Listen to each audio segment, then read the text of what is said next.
Assalamualaikum warahmatullahi wabarakatuh. Bismillahirrahmanirrahim. Alhamdulillahi rabbil alamin. Wassalatu wassalamu ala asyrafil anbiya wal mursalin sayyidina wa maulana Muhammadin wa ala alihi wa sahbihi wa baraka wasallam. Sallallahu alaihi wasallam ya Rasulullah fi kulli lamhatin wa nafasin adada ma wasi'ahu ilmullah. Salam bahagia dan salam sejahtera kepada penonton muslimin dan muslimat di live streaming di Facebook Pos TKI. Dan kami akan bermulakan live streaming ini bersama dua panelis kami yang sangat-sangat kami hormati yang akan bermula sebentar lagi.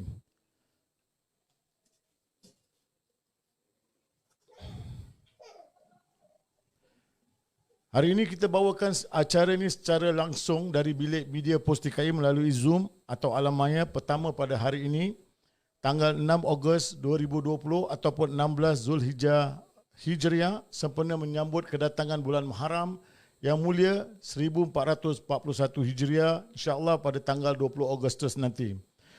Tuan-tuan dan puan-puan, insya-Allah malam ini kami akan bincangkan satu topik yang sangat penting dan sangat bermanfaat, iaitu mencintai Rasulullah sallallahu alaihi wasallam. Muhasabah cintaku kepada junjungan baginda Nabi Muhammad sallallahu alaihi wasallam bersama dengan dua panelis yang sangat saya hormati. Okey, bersama saya yang saya hormati tidak asing lagi, ulama yang sangat dihormati yang dikenali ramai. Beliau juga adalah pengarah urusan TM Fauzi Travel dan Tours Private Limited di Singapura dan juga merupakan Presiden AMTAS, iaitu Presiden Persatuan Agensi Pelancongan Islam Singapura. Malahan saya sendiri juga sering menghadiri kelas beliau di Masjid Sultan setiap hari Senin sebelum gejala COVID ini. Dan tidak asing lagi bagi masyarakat Islam di Nusantara ini, saya perkenalkan Al-Fadhil Al-Ustaz TM Fauzi. Assalamualaikum warahmatullahi wabarakatuh, Ustaz.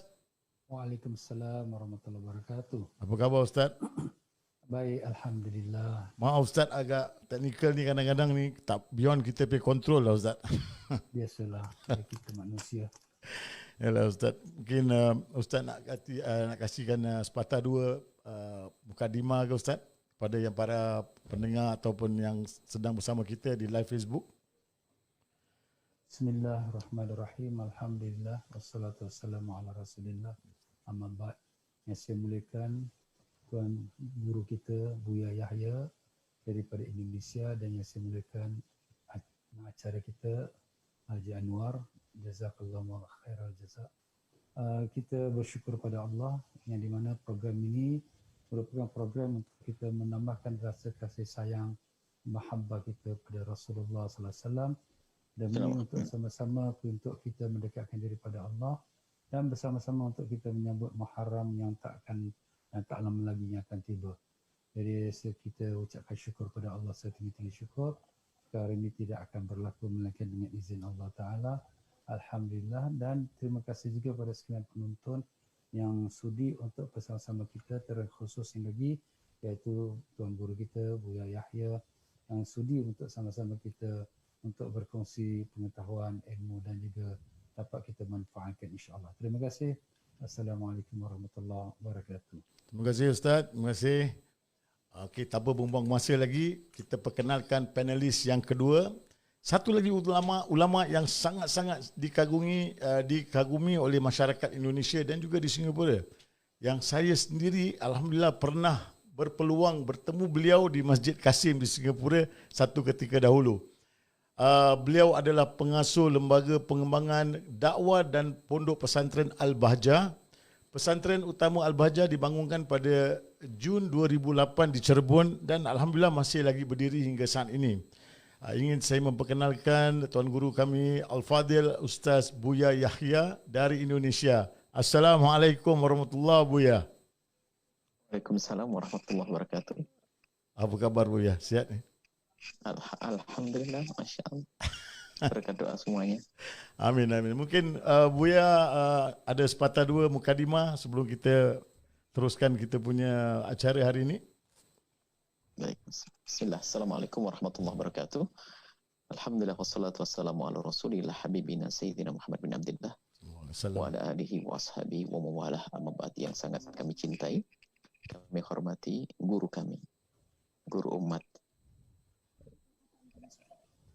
Semoga senantiasa dijaga oleh Allah, dimuliakan Allah, panjangkan umurnya, yang mulia Tuan Guru Tengku Fauzi, yang kami beberapa kali saat ke Singapura sempat berjumpa dengan beliau. Semoga itu perjumpaan yang membawa keberkahan untuk kami dan juga yang sangat saya muliakan Tuan Anwar, dan semoga para pemirsa semua senantiasa dalam rahmat Allah Subhanahu wa taala dimanapun Anda berada. Alhamdulillah, ini adalah hikmah di balik sebuah musibah COVID, yang katanya COVID menjadi sebab kita itu punya ide-ide untuk bisa menggunakan apapun yang Allah telah mudahkan dari media-media untuk bisa sambung silaturahim. Ternyata Indonesia Singapura jadi dekat dengan media semacam ini.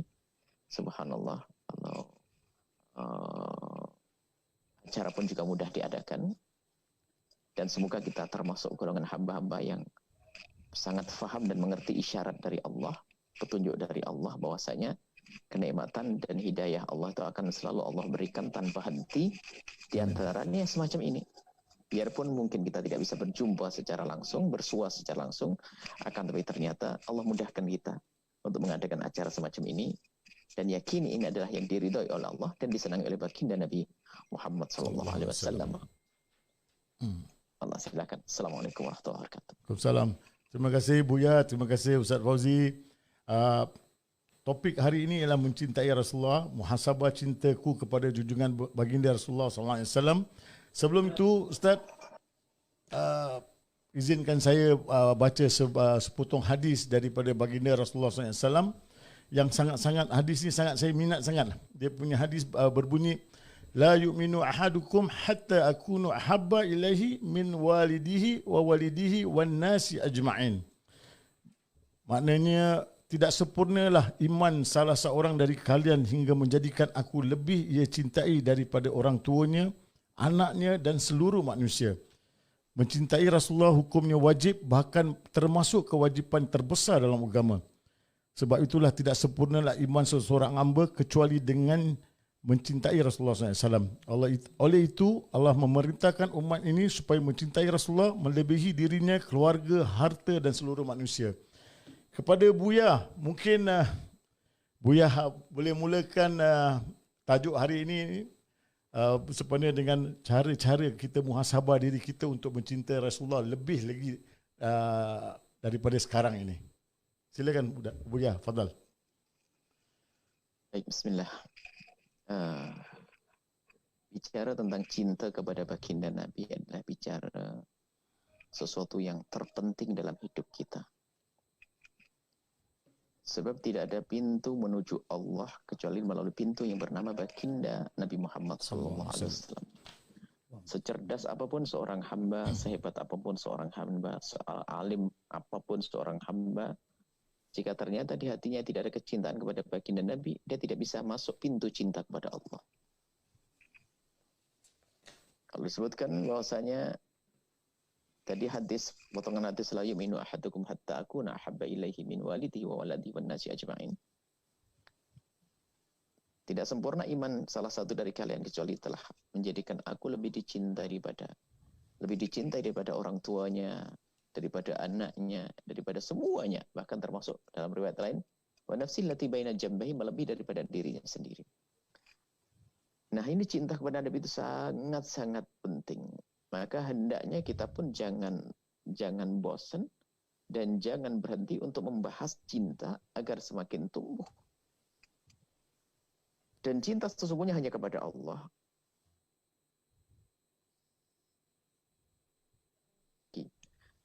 Bukan cinta 100%, 50 buat Allah, seperti 25% buat Nabi Muhammad, 25% buat semua. Oh, tak. Jadi cinta sesungguhnya hanya kepada Allah. Maka cinta kepada Nabi karena penyambung kita dengan Allah. Ini karena kita kul in kuntum tuhibbunallah lah ini. Kul in kuntum tuhibbunallah, jika engkau mencintai Allah. Kalau kita sudah mencintai Allah, lihat, Allah akan balas dengan cinta itu dengan cinta dari Allah juga. Dan kalau sudah orang dicintai oleh Allah, maka dialah kekasih Allah yang berjalan di atas bumi ini. Maka kita untuk mendapatkan cinta dari Allah, maka fattabi'uni. Ikutilah aku. Yang diikuti ini adalah baginda Nabi sallallahu alaihi wasallam, mengikuti baginda Nabi. Yuhibbukumullah, maka kalau kita mengikuti baginda Nabi, maka Allah akan mencintai kita. Sudah selesai urusan kita kalau Allah mencintai kita. Allah tidak akan menghukum kita di nerakanya. Allah tidak akan memberikan kepada kita sesuatu yang tidak baik. Karena Allah mencintai kita. Dengan cara mengikuti baginda Nabi sallallahu alaihi wasallam. Di sini disebutkan dalam Al-Qur'an, fattabi'uni, mengikuti aku. Ikutilah aku. Akan tapi, lihat, mengikuti adalah zahir kita. Mengikuti Nabi zahir. Sallu kama ra'aytumuni zahir. Akan tapi dari zahir ada roh. Roh mengikuti itu adalah namanya mahabbah. Sehingga kalau kita hanya mengikuti Nabi dengan zahir saja, orang munafik juga bisa. Ada orang munafik yang pada zaman Nabi sholat bersama baginda Nabi. Ada yang berderma bersama baginda Nabi, akan tapi hanya agar selamat saja. Bahkan melakukan sholat bersama Nabi bukan karena rindu kepada Allah. Jadi amal-amal yang kita lakukan secara zahir harus ada rohnya. Bukan sekedar mengikuti Nabi, ada harus rohnya, yaitu mahabbah kepada Nabi. Tidak semua orang mengikuti mencintai ya. Kita bisa mengikuti seseorang atau patuh kepada seseorang, tapi bukan karena atas dasar cinta. Misalnya atasan dengan bawahan, bos. Kita seorang bina majikan. Kita sebagai bawahan patuh bukan karena cinta, karena kita mengharapkan rupiah, mengharapkan dolar. Kita mendapat sesuatu, kita patuh, suruh sana, ikut sana. Mengikuti. Akan itu bukan dasar cinta. Akan tapi kalau sudah ada dasar cinta yang sesungguhnya di dalam hati, maka sesungguhnya akan mudah namanya mengikuti. Sebab cinta yang sudah bertahta di dalam hati seorang hamba, maka hati ini yang akan terus menggerakkan seluruh anggota tubuh kita untuk mengikuti orang yang kita cintai, yaitu baginda Nabi sallallahu alaihi wasallam. Jadi ini penting sekali makna cinta. Kemudian dari mana kita belajar cinta kepada baginda Nabi sallallahu alaihi wasallam? Kita belajar mencintai Nabi tentunya dari mengenal baginda Nabi. Nah, kalau kita bicara tentang hijrah Nabi ini, hijrah Nabi itu, kalau kita kembali kepada sejarah bagaimana kisah hijrah Nabi, ini adalah diwarnai dengan cinta. Kecintaan Sayyidina Imam Ali bin Abi Thalib, kecintaan Sayyidina Abu Bakar, kecintaan Sayyidina Asma, terus sampai Nabi hijrah ke Madinah. Itu adalah diiringi dengan cinta-cinta kepada baginda Nabi sallallahu alaihi wasallam. Sayyidina Abu Bakar yang merindukan untuk menyertai baginda Nabi, berharap agar hijrahnya Nabi nanti disertai Sayyidina Abu Bakar As-Siddiq. Di saat mendengar kabar bahwasanya baginda Nabi memilih Sayyidina Abu Bakar untuk menemani Nabi untuk hijrah, menggerakkan semua keluarganya untuk mendukung hijrahnya Rasulullah. Termasuk Asma Dzatun Nitaqah ini adalah dikasih Sayyidina Abu Bakar As-Siddiq agar mengirimkan makanan budaknya untuk membawa kambing-kambing, domba-domba agar menutup bekas jejak baginda Nabi sallallahu alaihi wasallam. Dan semuanya dilibatkan dalam mendukung baginda Nabi. Nah, ini karena ada kecintaan di dalam hati. Jadi bukan hanya sekedar kalimat yang terucap. Kita sering begitu mudah mengucapkan kalimat cinta kepada Nabi. Nah, sekarang kita hubungkan lagi. Cinta kepada Allah, cinta kepada Nabi, baru cinta kepada keluarga. Nah, la yu'minu ahadukum hatta akuna ahabba ilaihi min walidihi wa waladihi wan nasi ajma'in. Dalam riwayat wa nafsihi allati baina jambai. Gimana sih mewujudkan cinta kita kepada Rasulullah, tapi kita pun harus cinta kepada keluarga, gimana? Apakah tak boleh kita mencintai keluarga kita, istri, anak? Oh, bukan begitu. Artinya kita mencintai istri, mencintai anak kita harus kita sambungkan dengan cinta ke Rasulullah. Artinya di saat kita memberikan sesuatu kepada anak kita atas dasar cinta, apakah sesuatu yang akan kita berikan kepada anak kita ini menyambungkan apa saja dikasih ke atas dasar cinta, sambung tak ada kepada baginda Nabi. Itu harus kita fahamkan. Jadi bukan berarti makna cinta melebihi cinta Nabi. Seperti apa sih gambarannya? Mencintai baginda Nabi gambarannya adalah semua cinta yang kita berikan kepada orang yang ada bersama kita ini harus kita sambungkan, klik kepada baginda Nabi SAW. Seorang suami mencintai istrinya. Kenapa aku harus mencintai istriku? Dia adalah pertama umat baginda Nabi. Kemudian telah aku ambil dengan perjanjian yang besar di hadapan Allah, mitsaqan ghalidha. Kemudian apa? Bersama itu ada keluar lahir anak-anak yang dia umat baginda Nabi. Jadi dia melihat istri bukan sekedar dia seorang yang hanya memberikan kesenangan kepada kita, tak. Tapi dia adalah umat baginda Nabi. Dan Nabi berwasiat agar aku memuliakan seorang istri. Seorang istri memandang suaminya seperti apa? Kepatuhan Nabi mengatakan, kalau seandainya ada orang yang boleh disujudin, maka suamilah yang paling berhak untuk disujud, untuk seorang hamba bersujud. Jadi seorang wanita melihat suami, ini ada baginda Nabi Muhammadnya. Artinya apa? Sambung dengan baginda. Anak, kita punya anak, jangan hanya sekedar kita memberikan kepada anak kita pemberian, akan tapi lupa kepada Nabi. Artinya seperti itu makna mencintai. Nabi harus melebihi dari semuanya. Artinya apa? Jika kita bagi cinta kepada semuanya, harus sambung kepada Rasulullah SAW. Nah, ada yang kita mencintai istri kita melebihi daripada Nabi, ada. Katanya ngaku cinta Nabi. Contohnya apa? Kita mencari nafkah. Sudah Nabi mengatakan, jangan kau berikan kepada istrimu yang haram. Cuma hanya karena istri yang meminta, lalu kita turuti istri dengan haram. Jadi kalah baginda Nabi. Kita memberikan kepada istri kita yang haram, berarti kalah Rasulullah SAW. Dan alangkah banyaknya rumah tangga saat ini, yang Nabi Muhammad hanya ditempelkan saja namanya Muhammad Rasulullah SAW. Akan tapi lihat dalam perilakunya tak pernah peduli dengan baginda Nabi. Yang dimakan haram, pelanggaran syariat di rumahnya terjadi, yang dilihat tak pantas dilihat oleh Nabi, terus terjadi di rumah tangganya. Ini adalah yang membahayakan. Jadi begitulah mungkin dari potongan hadis tersebut, hendaknya bukan berarti kita tak boleh mencintai anak kita, tak cintai anakmu dengan cinta yang luar biasa. Akan tapi sebesar apapun cinta yang kau berikan kepada anakmu, jika kau sambungkan dengan Nabi, maka ketahuilah. Artinya cinta yang inti adalah dengan baginda Nabi SAW. Ini. Misalnya, kita tidak akan berikan pada istri kita sesuatu kecuali menjadikan Nabi ridho. Aku tidak akan berikan kepada anakku sesuatu kecuali Nabi ridho. Aku tidak akan mengajarkan kepada anakku kecuali Nabi ridho.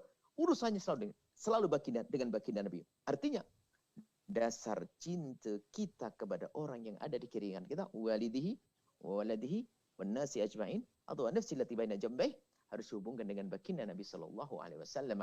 Ini adalah kalimat yang mudah untuk diucap. Akan tapi ternyata kita harus mencoba dari yang kecil di rumah kita. Harus terbangun satu komunikasi yang baik. Membiasakan anak-anak kita dengan baginda Nabi. Misalnya kalau kita marah sayang, abah tak kasih ini. Kenapa? Sebab ini Nabi tak suka yang macam ini. Anakku, aku akan beri kau macam ini. Karena ini yang disenangi Nabi. Anakku, istriku, dan seterusnya. Istriku, aku harus bekerja di tempat semacam ini. Karena apa? Ini yang disenangi Nabi. Dikit-dikit Nabi Muhammad dibahas, dibincangkan di rumah kita, maka itulah rumahnya Rasulullah SAW. Rumahnya baginda Nabi, rumah dengan penuh kecintaan kepada Rasulullah SAW. Ini gambaran tentang hadis tersebut. Wallahu a'lam bishawab. Masya Allah. Kelihatannya enggak ada kompromi langsung, Ustaz ya. Abu ya, cinta kita kepada Rasulullah SAW, walaupun seinci pun enggak bisa kompromi ya. Tapi saya sangat menghormati Ustaz Fauzi sebenarnya. Kalau Ustaz bicara tentang Maulidin Rasul ataupun cinta kita pada Nabi itu, kalau di kat Masjid Sultan tu kadang-kadang macam sekejap dia dah habis kelasnya. Tak puas ya. Jadi mungkin hari ini Ustaz boleh lanjutkan lagi perbincangan kita Ustaz tentang cinta kepada Rasulullah SAW. Tafadhal mashkuran Ustaz. Bismillahirrahmanirrahim. Alhamdulillah rabbil alamin wa bihi nasta'in. ala amur dunya wad din wassalatu wassalamu ala sayyidina Muhammadin Allahu wasallam. wa habibina wa syafiina Muhammad wa ala alihi washabihi man tabi'ahu bi ihsan ila yaumil amma ba'd. Ya, yang saya muliakan Tuan Pengerusi Majlis iaitu Saudara Haji Anwar dan yang Tuan Guru kita Buya Yahya. Tuan Guru Buya Yahya, apa khabar? Alhamdulillah, masya-Allah. Dapat kita bertemu dalam walaupun Subhanallah, nikmat, sejuk suasana indah-indah. Syukur alhamdulillah. Akhir sekali jumpa Tuan Guru di waktu di masjid di Singapura, di Masjid Al-Amin, tak silap saya ya. Subhanallah. Alhamdulillah. Ya, syukur, mudah-mudahan Tuan Guru juga diberikan sihat walafiat dan juga Tuan Pengerusi kita Haji Anwar dan sekalian para penonton sekalian, insya-Allah. Alhamdulillah, tadi kita telah dengarkan huraian daripada Tuan Guru kita Buya Yahya mengenai cinta kepada Rasulullah SAW yang di mana diterapkan dalam kehidupan kita, daripada keluarga kita, segala-galanya. Begitulah dia di dalam kita menzahirkan rasa cinta pada Nabi SAW bukan satu perkara yang mudah. Ya, dan demikian juga untuk nak menghidupkan rasa cinta pada Rasulullah SAW bukan satu perkara yang ringan. Kerana sudah setentunya nafsu dan iblis syaitan tidak menyukainya. Jadi sebab itulah kita kena usahakan supaya cinta ini menerap masuk sebetul-betul masuk dalam hati kita, jiwa kita, rohani kita. Maka kalau kita lihat daripada usaha yang telah dilakukan oleh para alim ulama kita, mereka telah usahakan antara caranya ialah untuk menghidupkan pengenalan kepada sejarah Nabi kita sallallahu alaihi wasallam. Pengenalan daripada hari lahirnya dan daripada masa kecilnya dan sehinggalah pengorbanan baginda sewaktu telah diangkat menjadi seorang nabi dan rasul, bagaimana pengorbanan baginda sehingga berlapar perut, ikat batu di perut dan sehingga dimaki, dicaci maki, sehingga dilontar batu sampai berlumuran darah, tapi terus baginda Nabi sallallahu alaihi wasallam menyalakan dakwahnya. Jadi ini sebagai salah satu daripada perkara yang perlu kita perkenalkan kepada masyarakat Islam untuk supaya mereka kenal perjuangan Nabi bukan mudah. Kerana pepatah Melayu mengatakan tak kenal maka tak cinta. Jadi bagaimana kita nak mencintai seseorang kalau kita tidak kenal dia. Jadi dengan itulah alim-alim ulama kita mengadakan satu syiar yang kita namakan Maulid Rasul sallallahu alaihi wasallam. Jadi mungkin ada orang yang mengkritik mengatakan zaman Nabi mana ada Maulid Rasul yang kita adakan sekarang ini. Jawapan kita, zaman Nabi, zaman sahabat, Maulid Rasul tu sudah ada dalam hati mereka. Bukan kata kita nak adakan majlis sebulan sekali, setahun sekali. Bahkan setiap detik dan jiwa mereka itu Maulid Rasul berada dalam diri kita. Mereka. Kerana cinta mereka pada Nabi itu hidup seolah-olah Nabi bersama mereka. Walaupun baginda telah kembali kepada Allah beberapa masa yang sudah. Tapi kita, walaupun kita sekarang masih lagi alhamdulillah beragama Islam, kita tahu baginda Nabi itu pesuruh Allah dan juga Nabi kita, tetapi hati kita masih jauh lagi dengan Rasulullah SAW. Maka itulah kenapa diadakan Maulid Nabi SAW, untuk menghidupkan rasa cinta. Dan apa yang ada dalam Maulid Nabi SAW?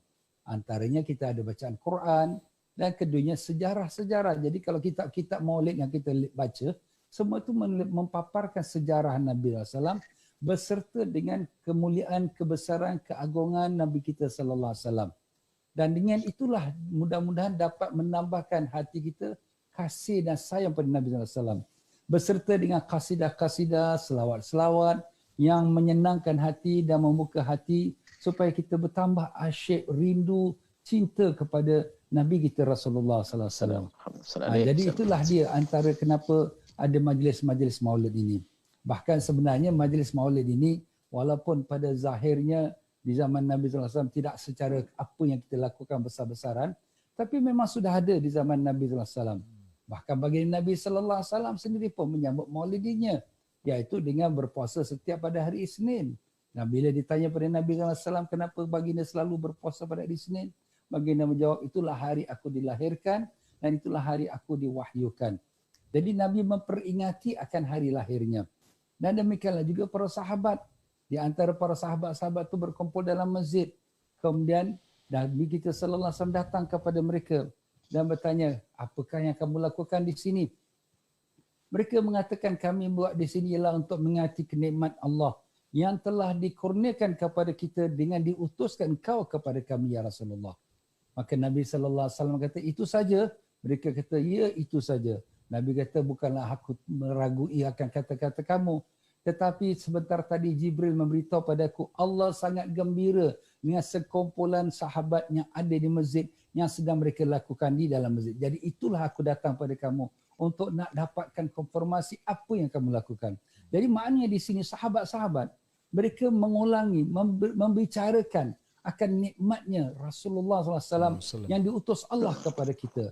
Kerana sudah setentunya kita tahu dengan kedatangan baginda Nabi SAW yang membawa iman, membawa Islam, barulah kita dapat petunjuk dan hidayah daripada Allah Ta'ala. Jadi itulah yang Allah Ta'ala mengatakan, Qul bifadlillahi wa birahmatihi fabidzalika falyafrahu.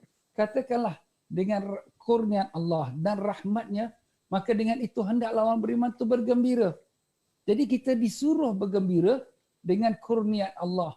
Dan apakah kurnian Allah yang lebih besar kalau dibandingkan dengan kurnian Allah mengutuskan Rasulullah SAW kepada kita? Tak ada lebih kurnian yang lebih besar dari itu. Itulah Allah Ta'ala mengatakan, laqad mannallahu 'alal mu'minina idz ba'atsa fihim rasulan min anfusihim. Sungguh Allah Ta'ala telah kurniakan orang mukmin dengan dibangkitkan seorang rasul daripada kalangan mereka. Jadi Rasulullah SAW merupakan nikmat yang paling besar sekali kerana kedatangan baginda membawa hidayat, membawa Islam. Dan kalaulah sekiranya kita memandang pada rahmat, rahmat Allah apakah rahmat Allah paling besar? Kalau makan minum, haiwan pun makan minum. Kalau sekiranya harta kekayaan, orang yang bukan Islam pun lagi kaya lagi. Tapi nikmat yang paling besar yang Allah Ta'ala utuskan kepada kita, atau rahmat Allah yang paling besar ialah utusan Rasulullah SAW. Wa ma arsalnaka illa rahmatan lil alamin. Tidak kami utuskan kepada Muhammad SAW melainkan sebagai rahmat seluruh alam. Jadi di sini kita melihat Allah Ta'ala telah menunjukkan kepada kita untuk kita gembira dengan kurnian Allah dan untuk kita bergembira dengan rahmat Allah, dan itulah tak lain dan tak bukan ialah dengan utusan baginda Nabi kita Rasulullah sallallahu alaihi wasallam. Allahumma salli wa sallim wa barik alaihi.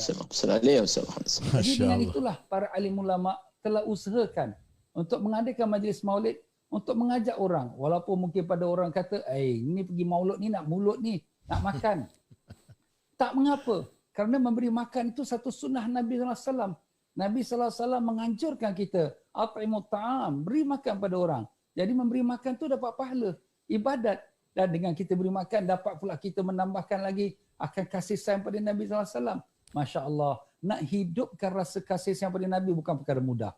Kita dengar tadi Buya mengatakan, itu adalah merupakan syarat iman. Tidak beriman kalau kamu tidak mencintai aku lebih daripada ibu ayah kamu, anak pinak kamu, bahkan diri kamu sendiri.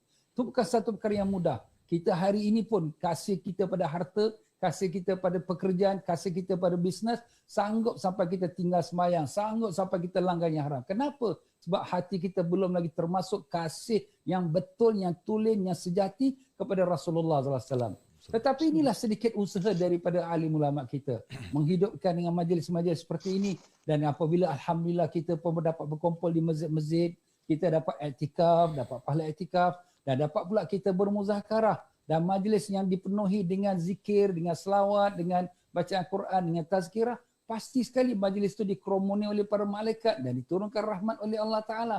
Subhanallah. Bahkan ada beberapa riwayat yang disebutkan oleh alim-alim ulama kita, seperti Al-Imam Ibn Hajar rahimahullah ta'ala menyebutkan dalam kitabnya Ni'matul Kubra, menceritakan bagaimana kelebihan maulidin Nabi SAW, yang di mana setiap satu sen yang dibelanjakan dalam maulidin Nabi SAW akan diberikan ganjaran Allah yang luar biasa. Dengan kita katakan kenikmatan Allah, dengan keimanan, dengan syurga dan sebagainya. Maka dengan sebab itulah di sini kadang-kadang mereka yang tak memahami tujuan daripada majlis maulidin Nabi ini hanya mudah saja nak mencopkannya sebagai bid'ah, songsang, sesat dan sebagainya. Tapi mudah-mudahan Allah berikan mereka dan juga kepada kita hidayatnya dan dapat memimpin kita untuk menambahkan kasih sayang kita kepada Rasulullah SAW. Allahumma amin ya rabbal alamin. Dan itulah saja buat seketika ini. Masya-Allah. Itulah dia Kak. Saya pernah dengar almarhum tuan guru saya pernah ceritakan hari yang paling afdal di atas muka bumi ini adalah hari yang dilahirkan Rasulullah SAW. Allahumma salli. Betul. Jadi Saya terbaca satu sejarah, Buya, tentang Abu Lahab. Dia kalau berjalan menuju ke satu tempat, dia akan lalui depan rumah baginda Rasulullah SAW. Dan setiap kali dia lalu, dia akan tutup muka dia, tutup mata dia. Jadi sahabat saya tanya dia, ya Abu Lahab, kenapa engkau tutup muka bila engkau berlalu di depan rumah Muhammad SAW? Katanya, cantiknya Muhammad ni, takut aku kalau aku melihat dia, aku masuk Islam. Jadi kalau segi perwatakan dengan syamailnya ya, Buya, kalau kita nak terapkan cinta pada Rasulullah ni, akhlak dengan kecantikan ni, saya rasa tak boleh habis ni cerita. Mungkin Buya boleh lanjutkan lagi sedikit. Macam mana kita nak cintakan Rasulullah ni? Akhlak udah ni, sekarang macam mana kasih sayang, kita nak rindu pada dia pula. Ada beberapa martabat ya yang harus kita prioritaskan, kita dahulukan dalam membangun cinta kepada baginda Nabi. Yang pertama, kita membiasakan kita untuk mengagungkan, memuliakan. Bicara cinta nanti itu buah daripada itu. Maka ayo kita biasakan anak kita, keluarga kita tidak pernah menyebut baginda Nabi kecuali dengan gelar kebesarannya, Rasulullah atau baginda Nabi, atau gelar apa saja. Termasuk menyebut orang-orang yang dekat dengan baginda Nabi, Sayyidah Aisyah, Sayyidah Khadijah Kubro, Sayyidina Hasan, Sayyidina Husain. Kita membiasakan, dan jangan berani menyebut tanpa gelar kebesaran. Itu pemulaan, mula-mula kita macam ini. Kita menyebut pakcik kita saja tak sedap kalau pakai nama. Bagaimana dengan baginda Nabi? Istri baginda Nabi, Sayyidat Aisyah radhiyallahu ta'ala anha, Sayyidah Khadijah Al-Kubra, Sayyidah Zainab. Jadi kita membiasakan dulu dengan mengagungkan, waqiruhnya, mengagungkan baginda Nabi, biasakan dalam diri kita. Sehingga akan tanda tanya yang tidak pernah diucap oleh anak kita. Kenapa kita harus pakai gelar ini? Dia akan bertanya. Karena beliau adalah orang mulia. Kalau sudah digambarkan kemuliaan, orang mulia, orang agung, maka di dalam anak kita ini, dia akan melihat keagungan raja-raja, keagungan sultan-sultan. Maka dia akan melihat, Nabi apa seperti itu? Nabi lebih dari itu semuanya. Jadi bagaimana membiasakan kita? Makanya mulai hari ini, kita jangan berani menyebut baginda Nabi kecuali dengan gelar kebesaran. Apakah kita sebut baginda atau Rasulullah atau Nabiullah.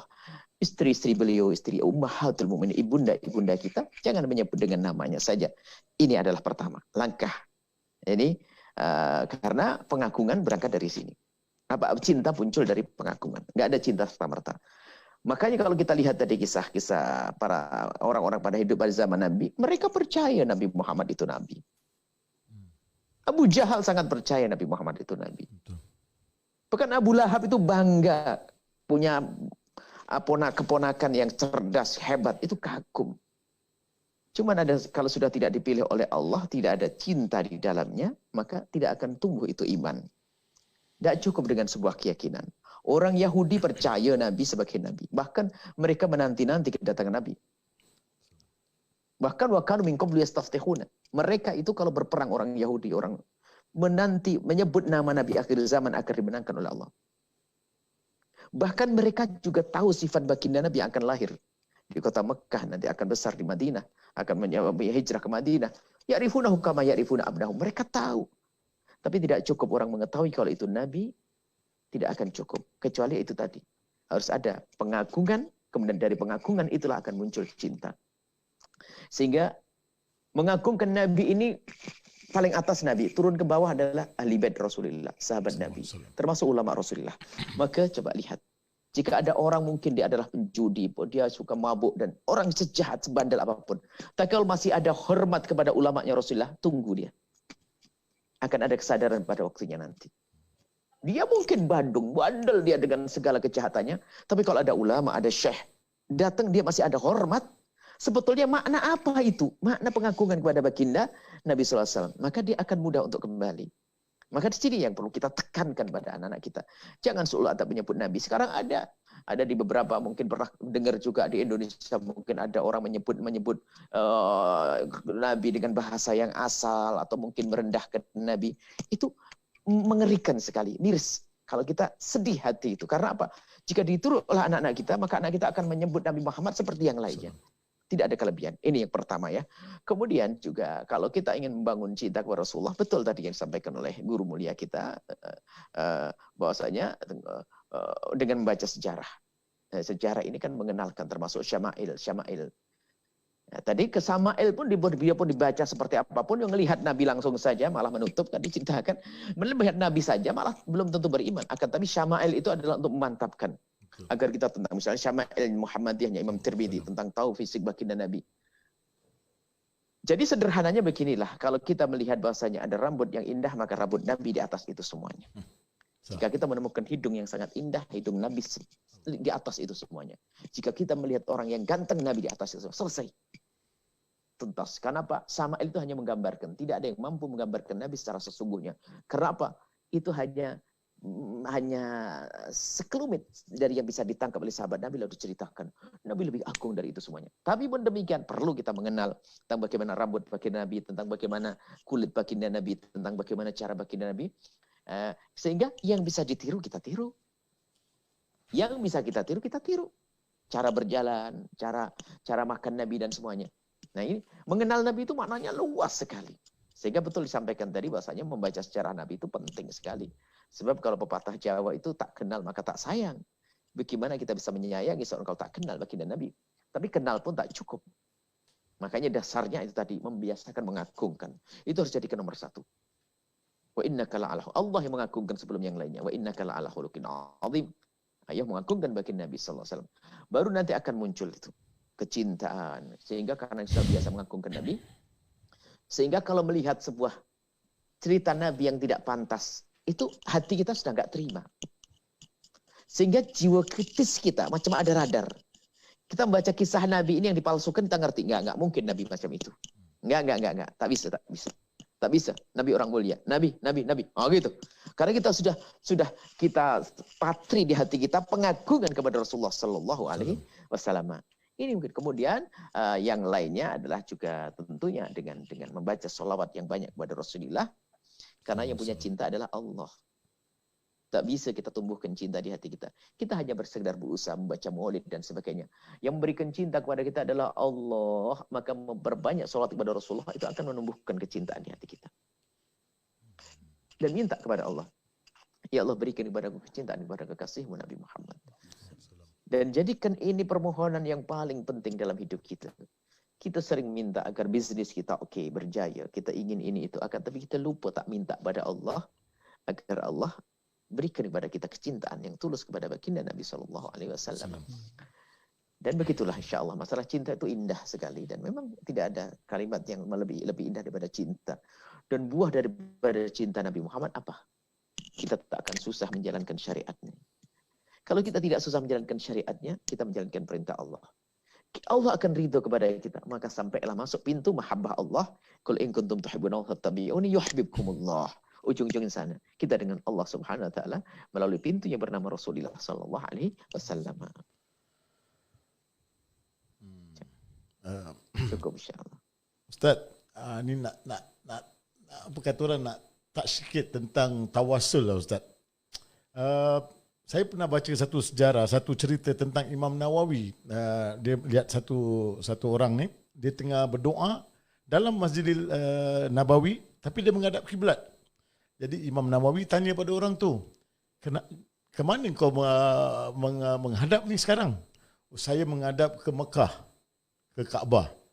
Jadi Imam Nawawi cakap, kenapa tak menghadap di belakang? Siapa di belakang kau ni? Dia bilang, ini makam Rasulullah. Kalau tak ada Rasulullah, tak adalah Kaabah tu. Jadi dalam keadaan macam ini Ustaz, kalau kita bertawasul, adab-adabnya, apakah ini perkara yang sunat atau wajib atau harus yang kita buatkan, kita terapkan dalam jiwa kita ni selalu bertawasul dan murakabah kepada Rasulullah SAW. Tafadhal Ustaz. Bismillahirrahmanirrahim. Alhamdulillah wassalatu wassalamu ala Rasulillah. Amma ba'd. Alhamdulillah, pada malam ni kita dapat banyak mencari ilmu daripada Buya Yahya, tuan guru kita. Dan juga daripada soalan-soalan yang cepu mas daripada kita punya juru acara kita. Terima kasih. Ya, bertawasul. Bertawasul kalau saya boleh ringkaskan ialah makna kita mengambilkan perjalanan untuk mendapatkan keberkahan daripada yang kita bertawasul, untuk kita mendapatkan keridhaan Allah SWT. Wallahu alam, mungkin tuan guru kita Buya Yahya boleh jelaskan lebih luas. Jadi di sini apabila kita bertawassul ini, dia bukan satu perkara yang baru. Allah SWT sendiri telah berfirman, A'udzubillahi minasyaitonir rajim, ya ayyuhalladzina amanu taqullaha wabtaghu ilaihil wasilah. Wahai orang beriman, bertakwalah kamu pada Allah dan carilah jalan wasilah kepadanya.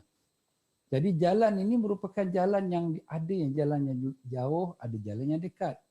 Tetapi kalau sekiranya kita nak pergi jalan yang lebih pantas, yang lebih cepat, sudah tentulah kita ada yang membawa kita kepada jalan tersebut. Kalau kita sendiri nak berjalan, mungkin jalan 10 km, kita tak sampai lagi 1 jam.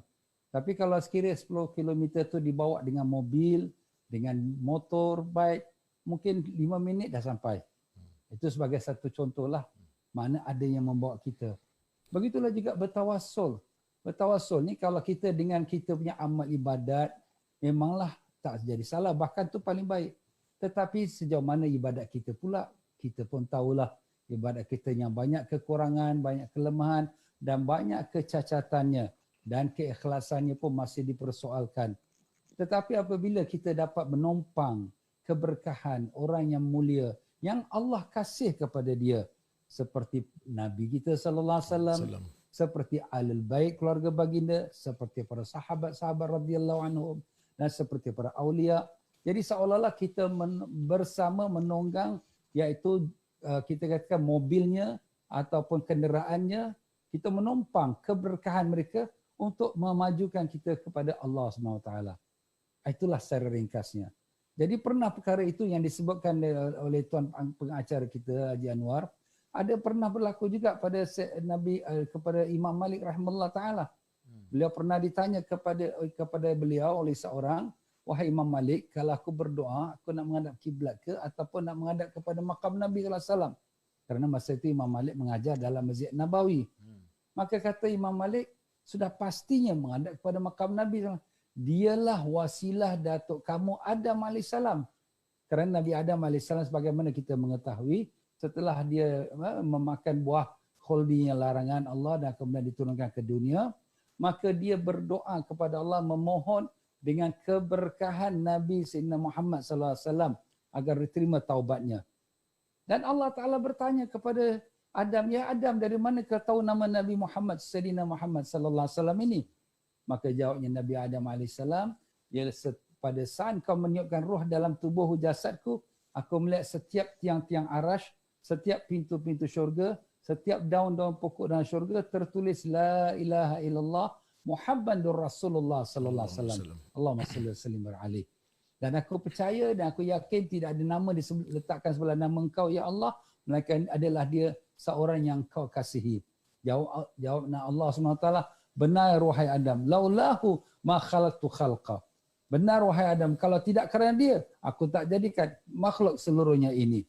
Jadi Nabi Adam AS berdoa kepada Allah memohon ampun dan taubat dengan bertawassul kepada Nabi kita sallallahu alaihi wasallam. Jadi di sini kita melihat bahawa perkara tawassul tu bukanlah syirik atau menyekutu Tuhan seperti mana didakwa oleh sebagian orang. Kau ni doa ni iyyaka na'budu wa iyyaka nasta'in, mintalah pada Allah terus. Kenapa kau nak minta apa tawassul kepada nabi ke pada wali? Jawapan kita bukan menyembah nabi, bukan menyembah wali, tapi kita sebagai menumpang keberkahan mereka. Ibarat kata kalau kita sakit, siapa yang sembuhkan sakit engkau? Yang sembuhkan sakit kita Allah. Habis buat apa kau makan ubat?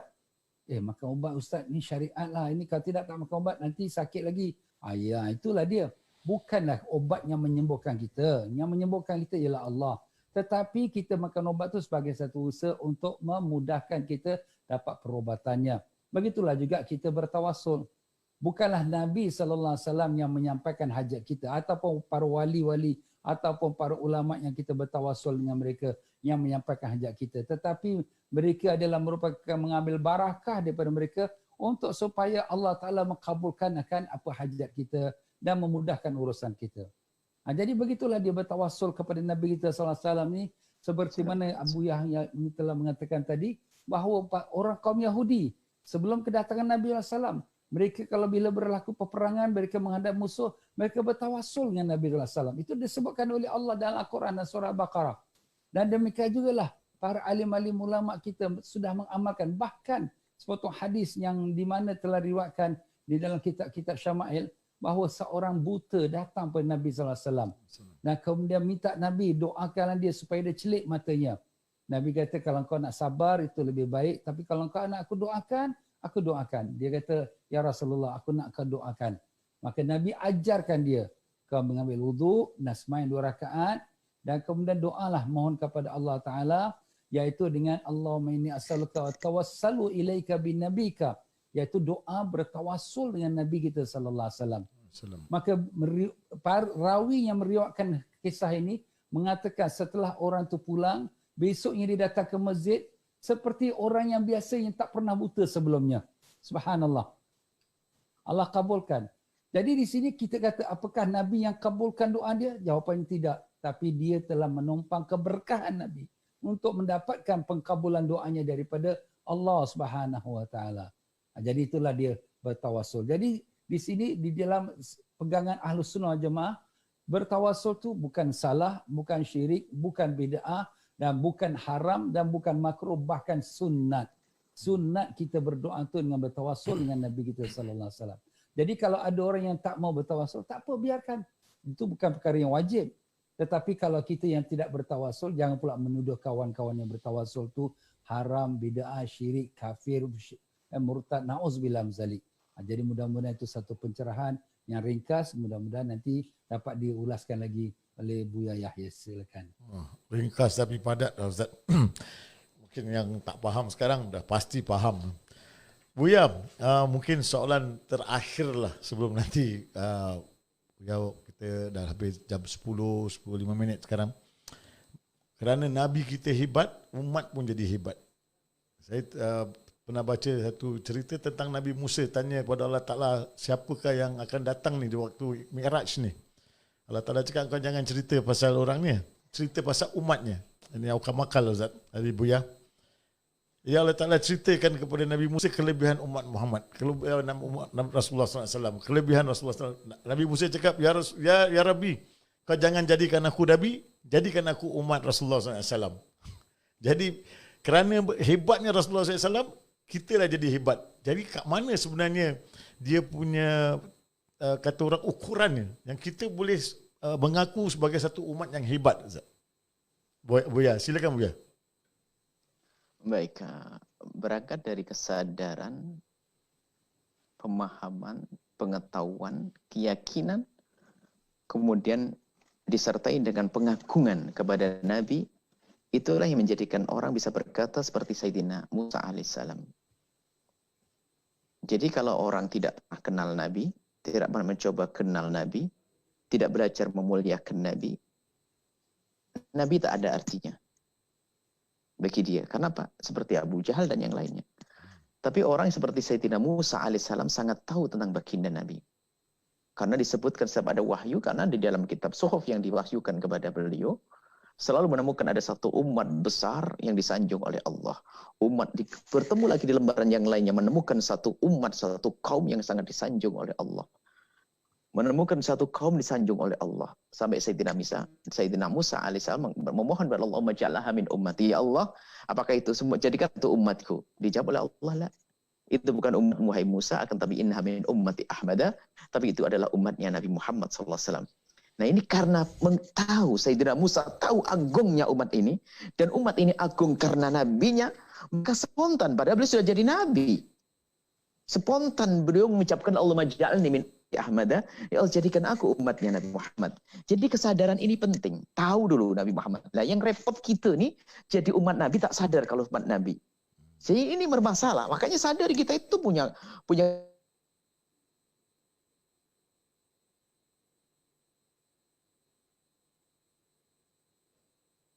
Allah jadikan beliau adalah seperti magnet kebaikan. Artinya sumber.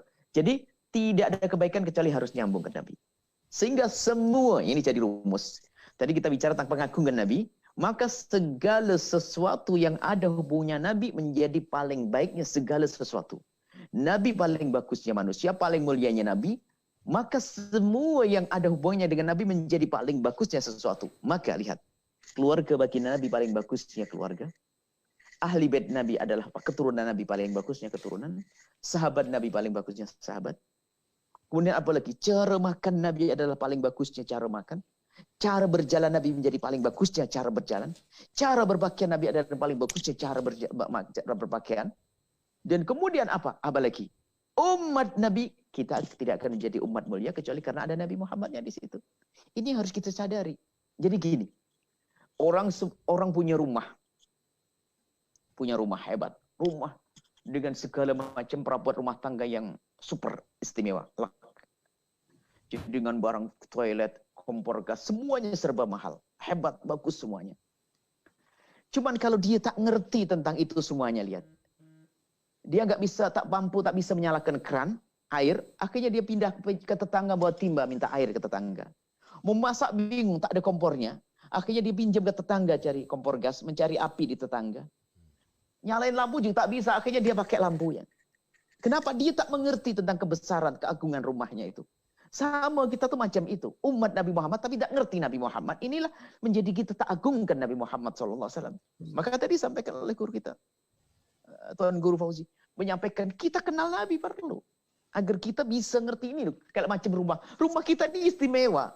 Rumah kita bagus. Segala macam ada. Ini penghangat, ini pendingin, ini penghangat, pendingin, segala macam ada. Tapi kalau tak tahu tak bisa itu semuanya. Maka sama. Biarpun kita ngaku umat Nabi, kalau tak kenal Nabi, ya nggak bisa. Nggak berbangga, nggak mengagungkan Nabi SAW. Maka Sayyidina Musa berkata macam itu karena apa? Tahu. Padahal Nabi Musa adalah istimewa seorang Nabi. Nggak akan bisa seorang manusia biasa melampaui Nabi. Bahkan beliau adalah Nabi 5 ulul azmi. Tapi kenapa kok Nabi Musa spontan berkata macam itu? Karena apa? Ada Nabi Muhammadnya di situ. Ada Rasulullahnya di situ. Nabi yang sangat diagungkan, dimuliakan. Maka ini harus kita sadarkan di diri kita bahwasanya kita ini ada sambung dengan Nabi, kita umat Nabi, sadari. Maka kita hendaknya berbangga, senang, percaya diri. Akhirnya kita itu sambung dengan Rasulullah ini. Nyadari. Anak kita ajarkan agar ngerti Nabi, kenal Nabi. Biarpun mengaku umat Nabi tapi tak kenal Nabi, maka perilakunya jauh dari baginda Nabi Muhammad SAW. Itu. Semoga Allah memberikan kepada kita pemahaman yang benar tentang baginda Nabi. Dan semoga itu semua membuahkan kecintaan yang sesungguhnya sehingga kita mudah meniru baginda Nabi. Bahkan Sayyidina Musa itu di saat dalam banyak kisah Nabi Musa itu di dalam Al-Qur'an yang paling banyak disebut kisahnya. Karena diam-diam adalah semua nabi adalah sangat mencintai Rasulullah. Tapi beliau adalah yang sangat luar biasa kepada baginda Nabi SAW. Akan tapi orang mengaku umatnya Nabi Musa ternyata sangat memusuhi umat Nabi Muhammad SAW. Itu adalah ujian sebenarnya. Adalah kehinaan. Makanya semakin hina. Nabinya mengajarkan dekat dengan Nabi. Nabinya sangat mencintai Nabi. Akan tapi pengikutnya membenci Nabi Muhammad. Bahkan bukan pengikutnya. Mendustakan Sayyidina Musa AS. Yaitu orang yang keluar dari agama Sayyidina Musa. Hanya ngaku saja mereka beragama Sayyidina Musa AS. Cukup insyaAllah. Ustaz, saya dah tak ada soalan lagi nak tanya Ustaz. Saya rasa Ustaz lebih arif. Kalau Ustaz boleh lanjutkan cinta kita pada Rasulullah. Fadal Ustaz. Bismillahirrahmanirrahim. Alhamdulillah. Wassalatu wassalamu ala rasulillah amma ba'd. Cinta pada Rasulullah SAW ini satu perkara yang agung.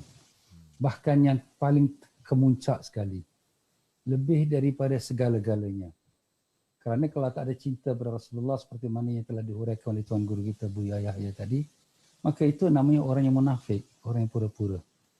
Tapi kalau dia ada cinta kepada Rasulullah SAW, walaupun dia tidak sempurna ibadatnya, mana tak banyak ibadatnya, tapi itu sudah mencukupi untuk dia berserta dengan Nabi kita SAW.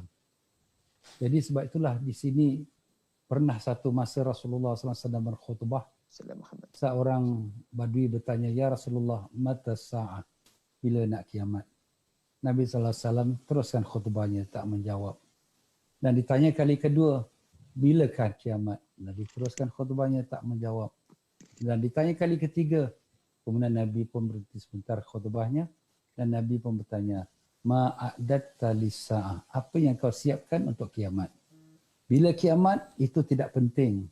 Tetapi yang lebih penting ialah apakah persiapan kau untuk kiamat. Jadi dia pun berkata, aku tak siapkan dengan banyak solat atau banyak puasa. Mana yang wajib adalah. Tetapi aku cinta kepada Allah dan aku cinta kepada Rasul. Maka Nabi SAW menjawab, anta ma'aman ahbabta. Engkau bersama dengan orang yang kau cinta. Dan riwayat lain mengatakan, al-mar'u ma'aman ahab. Seseorang itu beserta dengan orang yang dia cinta. Jadi di sini menunjukkan kepada kita yang tukang tanya ini dia sebenarnya mengaku ibadat dia tidak banyak. Yalah yang wajib-wajib tu adalah. Tapi menjauhkanlah dosa-dosa yang besar ya. Tetapi dalam masa yang sama dia ada hati dia cinta pada Allah dan cinta pada Rasul. Dan jawapan Nabi SAW, engkau berserta dengan orang yang kau cinta. Maknanya dia akan bersama. Kalau dia cinta pada Allah, dia akan bersama dengan Allah. Dia akan cinta pada Rasul sallallahu alaihi wasallam, dia akan bersama dengan Rasulullah sallallahu alaihi wasallam. Jadi itulah dia arti katanya lain. Cinta ni bukanlah dengan ialah banyak ibadat itu bagus, tapi itu bukan satu syarat, tapi dia dalam hatinya kasih kepada Allah dan kasih Rasul. Dan berkata para sahabat-sahabat, tidak ada hari yang lebih kami gembira daripada hari yang kami mendengarkan kata-kata Nabi, al-mar'u ma'aman ahab. Seseorang itu akan berserta dengan orang yang dia cinta, kerana kita tidak ada orang yang lebih kita cinta daripada Rasulullah SAW, dan tak ada orang yang kita lebih cinta selepas Rasulullah, Sayyidina Abu Bakar, Umar dan Uthman dan Ali. Iaitulah keempat-empat khalifah radhiyallahu anhum ajma'in. Jadi dengan sini jugalah kita mengambil intisari pentingnya rasa kasih sayang cinta kita kepada Rasulullah sallallahu alaihi wasallam dan juga kepada para sahabat dan para ahli bait dan juga kepada orang-orang yang Allah Ta'ala kasih. Pernah satu masa seorang sahabat yang di mana bertanya kepada Nabi SAW, ya Rasulullah, aku ni tak kuat bertahajud, tapi aku suka dan sayang pada orang bertahajud. Nabi menjawab, engkau berserta dengan orang yang kau cinta. Kemudian sahabat lain kata, ya Rasulullah, aku tak banyak bersedekah, tapi aku suka dan sayang pada orang yang banyak bersedekah. Nabi kata, engkau akan berserta dengan orang yang kau cinta. Begitulah para sahabat yang lain tanya, ya Rasulullah, aku tak banyak berpuasa sunat, tapi aku suka kepada orang yang banyak puasa sunat. Nabi pun jawab, engkau akan berserta dengan orang yang kau cinta. Jadi makna di sini, walaupun kita tak serupa dengan para ulama, ya, tak serupa dengan para awliya yang begitu hebat dengan ibadat dan taat pada Allah, sekurang-kurangnya kita letakkanlah perasaan kasih, sayang, cinta kita kepada mereka. Dan janganlah tergugat cinta itu walaupun kita ada kekurangannya. Kekurangan dari segi ibadat, kekurangan dari segi taat, dan kemungkinan juga kekurangan daripada kita terjatuh pada dosa maksiat. Kerana orang yang kita kasih, kita akan berserta dengan dia. Mudah-mudahan mendapat barakah dan syafaatnya. Pernah satu masa zaman Nabi SAW, ada seorang yang peminum khamar, iaitu minum arak. Dia dihukumkan rotan. Dan kemudian selepas itu dia pun berjalan pergi, sahabat-sahabat lain mengkutuk dia. Apa dia ni celakanya. Zaman sahabat pun ada orang minum arak. Ada. Dan ada ini kerana nak menunjukkan hikmah dia. Kalau tidak, tak adalah hukuman orang minum arak. Dan ada hikmahnya pula. Kemudian Nabi SAW mengatakan, jangan kamu memaki hamun dia. Kerana dia cinta pada Allah dan cinta pada Rasul. Masya Allah. Dia minum arak tapi dia cinta pada Allah, pada cinta pada Rasul. Menunjukkan kepada kita, kadang-kadang memang manusia tak sunyi pada salah silap. Kemungkinan dia terjatuh kepada dosa. Tetapi hati dia tu tetap kasih pada Allah, kasih pada Rasul. Maka jangan kita lepaskan diri kita daripada cinta pada Allah dan Rasul, walaupun kekurangan itu ada pada diri kita. Kita yakin dengan kita cinta pada Allah, cinta pada Rasul. Mudah-mudahan Allah ampunkan kita. Dan memang sebagaimana kata Buya tadi, katakan bahawa kalau kita ada cinta pada Rasulullah SAW, cinta pada ulama, insya-Allah satu hari akan kembali dia kepada jalan yang benar dan diberikan petunjuk dan mendapatkan hidayat Allah SWT. Jadi itulah dia. Makna di sini kasih, sayang, cinta, dia adalah satu ibadat yang besar, lebih besar daripada ibadat-ibadat zahiriah. Tetapi kita kena pupukkan dia seperti mana yang telah kita sedang bicarakan ini. Kita kena suburkan dia dengan membanyakkan selawat pada Nabi SAW. Seperti mana kita kata adakan majlis maulidi Nabi, qasidah, dan juga dengan seterusnya kita menghadiri majlis-majlis alim-alim ulama dan bersahabat dengan orang solehin. Dan dengan itulah mudah-mudahan kita punya baja iman kita cinta pada Allah Rasul menjadi subur dan bertambahlah insya-Allah, mudah-mudahan iman kita dan takwa kita pada Allah. Amin amin, Amin ya rabbal alamin. Ustaz dan Buya, saya nak minta izin untuk bacakan sebuah syair yang diberikan daripada Sayyidina Abbas kepada Rasulullah SAW. Kalau Buya dan Ustaz izinkan. Sebenarnya ini adalah satu syair yang dibacakan oleh Sayyidina Abbas kepada Rasulullah sepulangnya Rasulullah daripada perang Tabuk. Syair dia begini: Wahai Rasulullah, engkau telah harum sebelum diciptakan bumi, dan ketika engkau berada dalam tulang rusuk Adam AS, ketika ia dan Hawa menimpilkan dedaunan syurga ke tubuh mereka. Wahai Rasulullah, engkau harum ketika Adam turun ke bumi, engkau berada dalam tulang rusuknya, ketika engkau bukan seorang manusia, bukan gumpalan daging dan bukan gumpalan darah. Wahai Rasulullah, bahkan engkau harum ketika berupa setetes air di punggungnya Nabi Nuh AS ketika naik perahu, sementara berhala Nasr dan orang-orang kafir pemujanya ditenggelamkan dalam banjir bandang. Wahai Rasulullah, engkau harum ketika dipindah dari tulang rusuk lelaki ke rahim wanita, ketika generasi berlalu diganti oleh generasi berikutnya. Wahai Rasulullah, engkau harum ketika berada pada tulang rusuk Nabi Ibrahim AS, sang kekasih Allah, ketika ia dilemparkan ke segumpulan api sehingga tidak mungkin ia terbakar. Wahai Rasulullah, sampai kemuliaanmu yang tinggi yang menjadi saksi akan keutamaanmu memuat dari suku yang tinggi dan di bawahnya terdapat lapisan gunung-gunung. Wahai Rasulullah, ketika engkau dilahirkan, bumi menjadi bersinar dan cakrawala menjadi terang berkat cahayamu. Wahai Rasulullah, maka kami menerobos dalam sinar, cahaya dan jalan-jalan petunjuk itu. Dan Rasulullah menjawab, Allah akan memberimu kehidupan dengan gigi-gigi yang sihat. Ini syair ni jarang-jarang kita dengar, Buya, Ustaz. Jadi saya harap para penonton dengan adanya kedua panelis yang hebat ini, saya rasa tak cukup. Memang sengaja kita buat singkat sedikit, Buya, Ustaz. Pasal kita nanti nak panggil lagi nanti. Banyak orang dah WhatsApp saya. Jangan ini aja. Nanti lain kali jemput kedua panelis ini. InsyaAllah kita akan undang lagi. Jadi untuk penutup ni Ustaz, mungkin Ustaz bagi 1 ke 2 minit nasihat bagi kita semua ni sebelum kita baca doa penutup dan mengundurkan diri. Fadal Ustaz.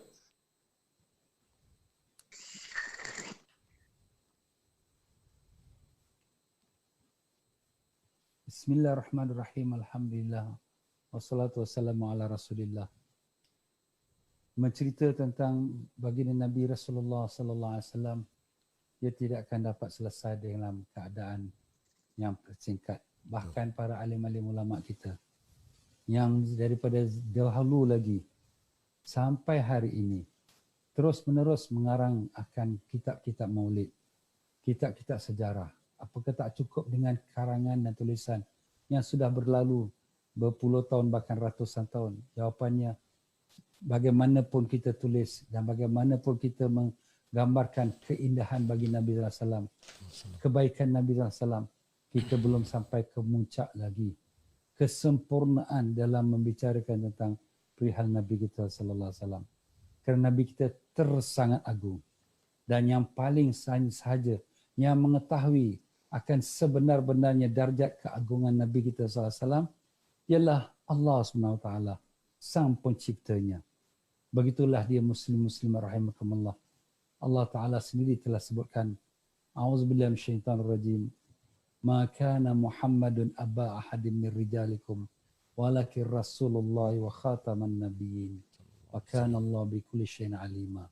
Tidaklah Sayyidina Muhammad sallallahu alaihi wasallam itu bapa kepada seseorang lelaki kamu, tetapi dia adalah khataman nabiyyin, penutup segala nabi, dan adalah dia pesuruh Allah Rasulullah, dan adalah Allah yang mengetahui, yang sangat mengetahui dengan segenap sesuatu. Ayat ini saja ulama mengatakan Allah saja yang mengetahui sebagaimana tingginya darjat bagi Nabi SAW yang Allah telah mengangkatnya.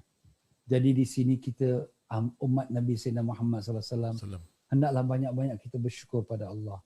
Bukan kerana kita orang yang baik, bukan kerana kita buat kuat ibadat, bukan kerana kita banyak ilmu, tetapi kerana Allah telah lahirkan kita dalam umat Nabi Sayyidina Muhammad SAW yang dipuji oleh Allah. Kuntum khaira ummah, kamu adalah sebaik-baik umat. Jadi dengan itu, marilah sama-sama dengan majlis kita pada malam ini, kita tanamkan rasa kasih sayang dan cinta pada Rasulullah. Seolah-olah Rasulullah hidup bersama kita. Seperti mana yang kita dalam solat kita, setiap kita solat, kita membaca salam. Assalamu alayka ayyuhan nabiyyu wa rahmatullahi wa barakatuh. Salam atas engkau, wahai Nabi, dan rahmat Allah dan barakahnya kepadamu. Jadi dalam ayat ini atau yang kita baca dalam tahiyat kita ini, sebenarnya itu menggambarkan kita berhadap cakap. Seperti seolah bagi Nabi itu hidup, berada di hadapan kita. Dan itulah jiwa kita orang yang beriman. Hati kita penuh rasa kasih sayang. Sehingga kita merasakan Rasulullah beserta dengan kita. Seperti mana kalau kita rindu kepada isteri, suami, anak, ibu, ayah bila kita sudah berjauhan. Kita merasakan mereka itu dekat dengan kita kerana hati kita senantiasa beserta mereka. Begitulah kaum muslimin, saya mengajak diri saya sendiri dan juga kepada kita semua. Marilah sama-sama kita dekatkan di hati kita kepada Rasulullah SAW. Banyakkanlah berselawat pada baginda. Dan mudah-mudahan kita diterima oleh Allah sebagai umat Sayyidina Muhammad SAW. Dan mendapat barakah dan syafaat baginda di yaumul qiyamah. Amin. Amin. Amin. Ya Rabbal Alamin. Sekian saja. Wabillahi taufiq wal hidayah. Wassalamualaikum warahmatullahi wabarakatuh. Salam. Buya, tafadhal. Syukurah.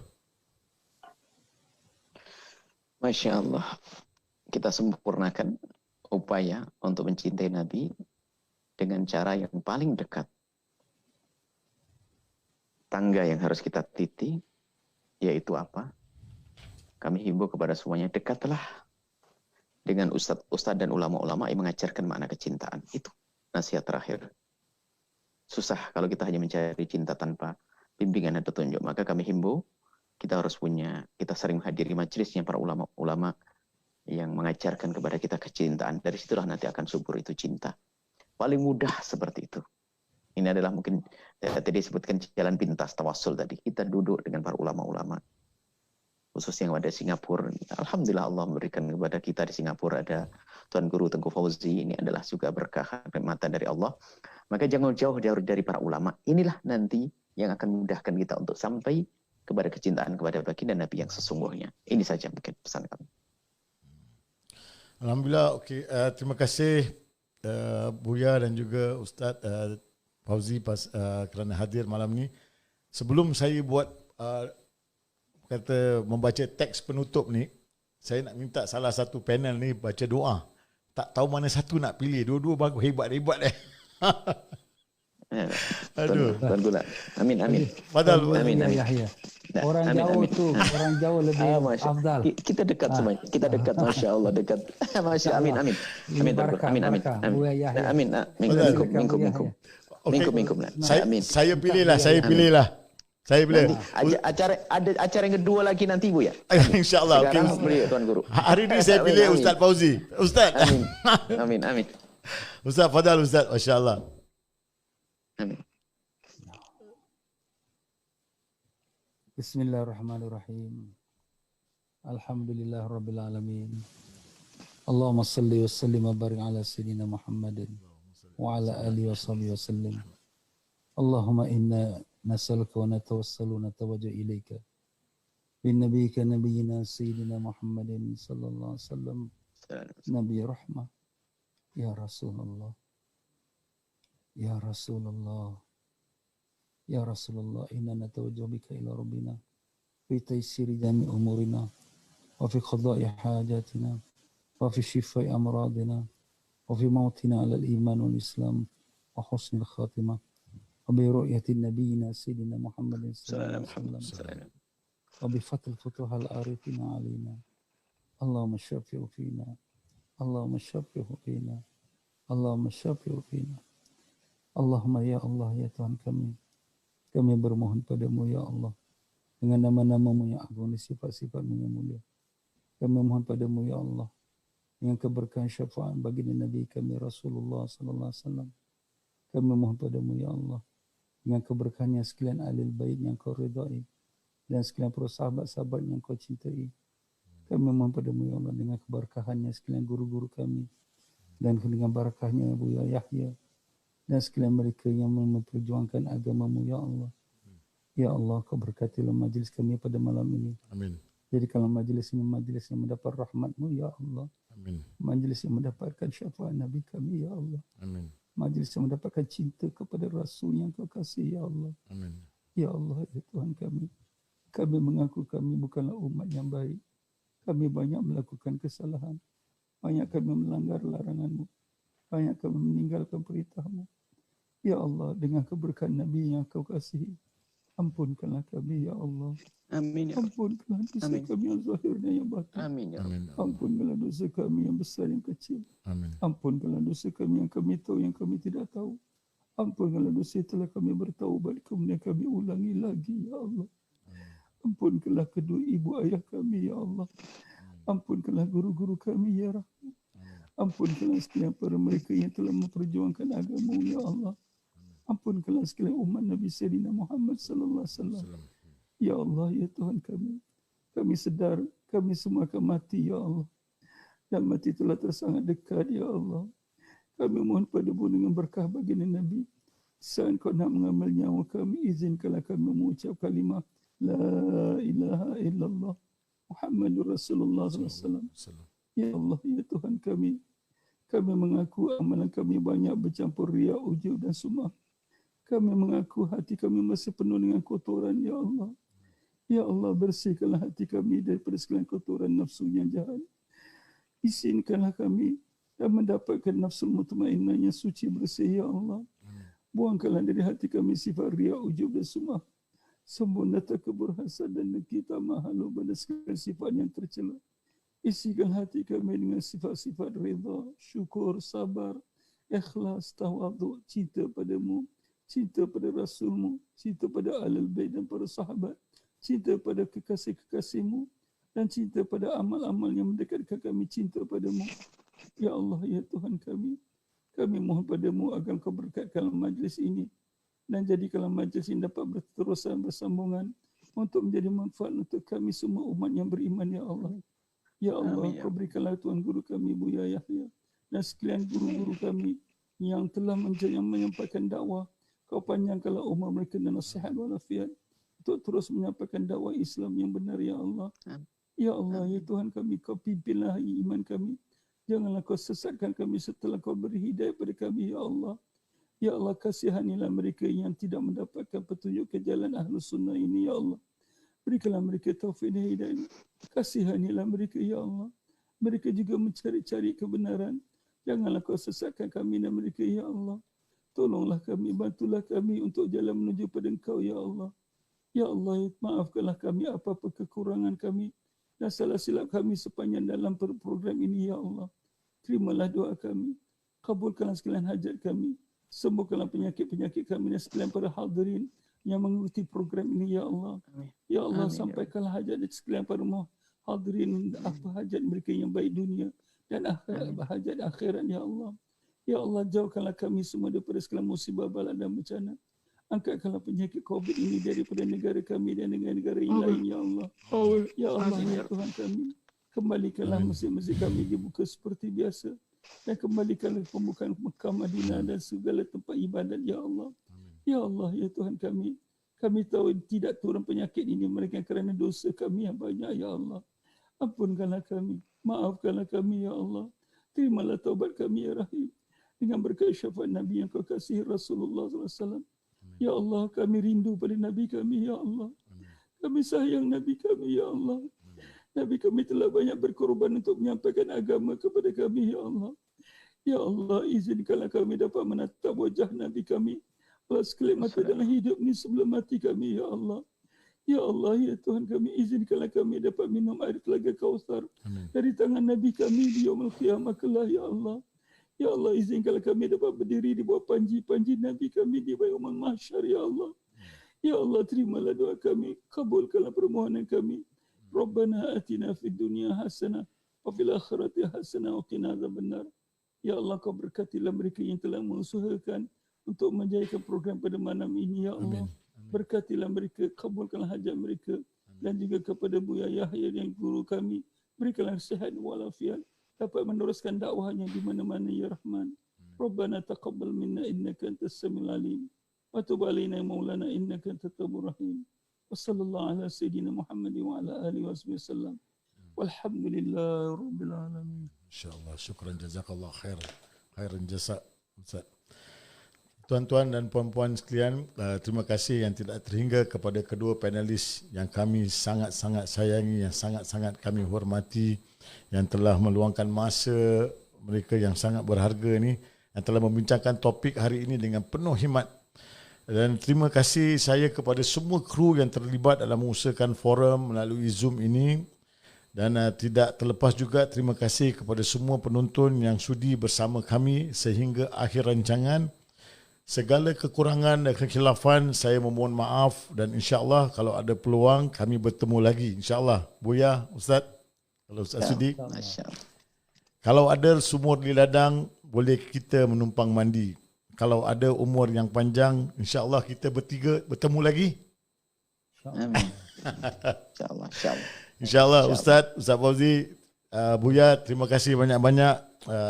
Semoga Allah Ta'ala panjangkan umur antum berdua, sihat dan dikabulkan segala hajat. Mohon kalau insyaAllah kalau nanti kalau kita undang, dapatlah luangkan masa sikit. Saya rasa belum puas ni kita kat sini ni.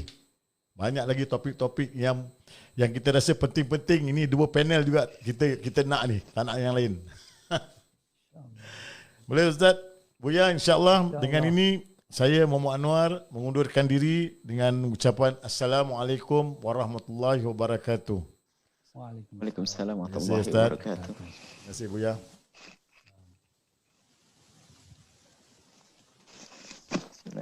Syukran. Syukran.